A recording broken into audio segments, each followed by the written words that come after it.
We're halfway through 2026, and honestly, it's been one of the most chaotic years for running shoes I can remember. I've put close to 2,800 kilometers through test pairs this year, and if I add up the receipts, I'm sitting somewhere around $16,000 spent on shoes since January. So first things first, thank you. Thank you for watching, for commenting, for sharing these videos, because that's genuinely what lets me keep buying stupidly expensive shoes so you don't have to guess blind. Today, we're doing the big mid-year roundup, my favorites in every category, the shoes I kept reaching for long after the review was filmed, the ones that properly surprised me, and because it wouldn't be a fair video otherwise, the biggest letdowns of the year too. And right at the end, my single favorite shoe of the year so far. Let's get into it. Best Daily Trainers. Starting with the category that matters most because this is the shoe you'll wear more than any other. My pick here is the Nova Runner 6. This is version 6 of one of the best-selling trainers on the planet, and they've made a genuinely smart change this time. A new 4-foot cushioning pod that adds some pop to what was otherwise a very safe, very reliable ride. Retail is $180. What I like? It's a proper do-it-all shoe. Easy jogs, tempo sessions, long runs, recovery des. It handles the lot without complaining. The updated upper locks the foot down really well, and it breathes better than I expected testing it through a hot June. What I don't like, the build quality feels a notch below what I'd expect at this price. A couple of stray glue marks, a loose thread near the heel. Nothing that affects performance, but it doesn't feel premium. Durability is also a question mark. The previous version lost its bounce quicker than most competitors, so I'll be watching closely to see if this one holds up better over the next few hundred kilometers. Still, an easy shoe to recommend. If you only ever buy one pair this year, this is a safe, versatile choice. Best Tempo Speed Daily Shoe. Next category, the shoe you reach for when you want to pick up the pace but don't need a full race day rocket. My winner is the Velocore Ignite, a plateless speed shoe, lightweight, $170, and genuinely fun to run fast in. Likes, it's light, it's snappy, and the upper gives it a stability that a lot of shoes in this category lack. You can shop around and usually land a decent discount too, which helps given how competitive this segment has become. Dislikes, they cut a lacing eyelet compared to the previous model, so if you like a heel lock lacing technique, you're out of luck here. It's also a touch less breathable than I'd like on a hot day. Still, brilliant for daily miles with a bit of edge, and honestly capable up to half marathon distance if you wanted to race in it. Best Race Day Super Shoe.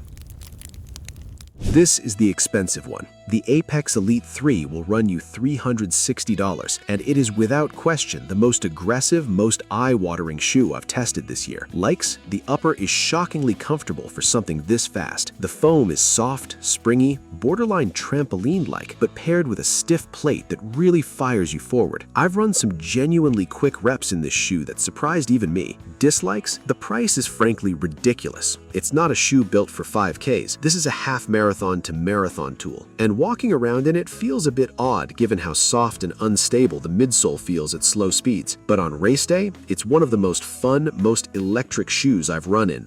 Best Long Run Shoe.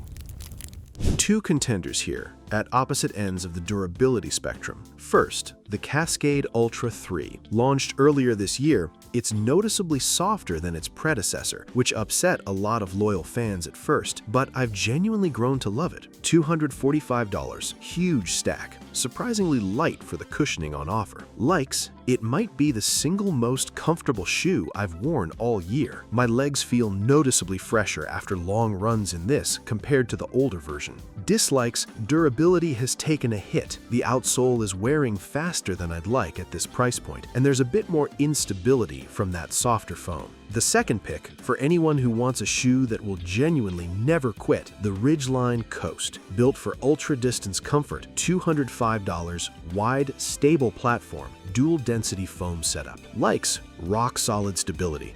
Brilliant for wider feet and heavier runners, and it just goes and goes without complaint. Dislikes, a little firm out of the box, and it's not the most versatile. Don't expect to do quality sessions in these, but for chewing up long, easy miles in total comfort, nothing beats it. The sleeper hit of the year.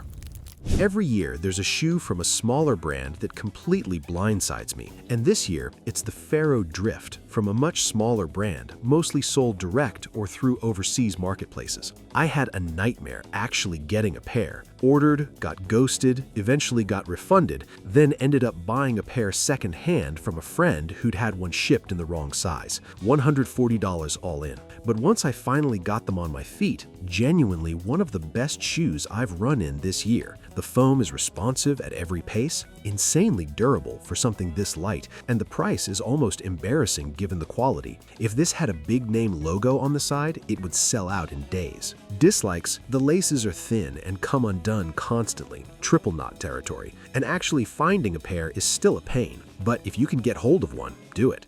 Best recovery or easy jog shoe. Two shoes here for when pace genuinely does not matter. The Meridian Cloud Step 3, big, soft, plated max stack shoe, $190. Bouncy, forgiving, genuinely fun for slow jogs, and more stable than you'd expect given the stack height. Dislikes: it's chunky, a little clumsy underfoot, and the lacing setup takes some getting used to. And a genuine surprise from a budget-focused brand, the Trail Mark Ease Max, $145. The softest, most walkable shoe in its lineup, brilliant value against big-name competitors that cost significantly more. Dislikes: don't expect any turn of speed, and distribution is limited. You may need to order direct. Best value shoes.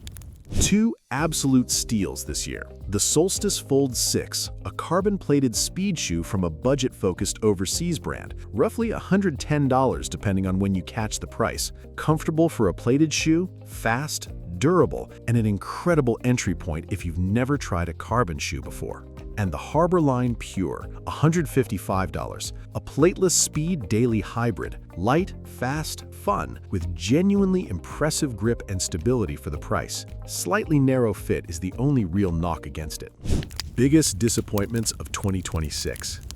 Now the part some of you have been waiting for. First, a major brand's flagship daily trainer update that landed with a genuine thud. Heavier, harder underfoot, and a price hike that makes it very hard to recommend when better options exist at the same cost. Looks great walking around, that's about it. Second, a hyped, affordable premium release that turned out to be neither exciting nor actually affordable. All marketing, no substance, and completely outclassed by shoes $25 cheaper in the same lineup. Third, a beloved Max Stack Shoes second version that lost everything that made the original special, while somehow getting more expensive. A real shame.